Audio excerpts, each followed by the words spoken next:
Thank you. গত 5 মাসে তুমি আমার অনেক শখ পূরণ করেছো, যা আমি সবসময় ড্রিম দেখতাম। তোমার হাসিটা খুব সুন্দর। তুমি জানো, এই পৃথিবীতে কোটি কোটি মানুষের মাঝে কেউ একজন আছে যে সব সময় তোমাকে নিয়ে ভাবে, যে তোমার হাসিতে হাসে, আবার তুমি দুঃখ পেলে সে কাঁদে। সত্যি? তার চোখের দিকে তাকালে তুমি তোমার পৃথিবী দেখতে পাবে, তোমার জীবনে না করা সকল পাগলামিগুলো করতে পারবে। অ্যামেজিং না ব্যাপারটা? কে সে? হয়তো সে তোমার লাইফে আছে, তোমার আশপাশে আছে, কিন্তু তুমিই দেখতে পাচ্ছ না।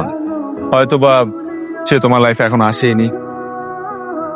কিন্তু কিভাবে বুঝবো কে সে? যখন সে তোমার পাশে থাকবে, নিজেকে সবচাইতে হ্যাপি মানুষ মনে হবে। আবার সে যখন চলে যাবে, তখন অনেক মানুষের ভিড়ে নিজেকে একা মনে হবে। তুমি কিন্তু আমাকে ভাবনায় ফেলে দিলে। তাহলে চলো খুঁজে বের করি। চল।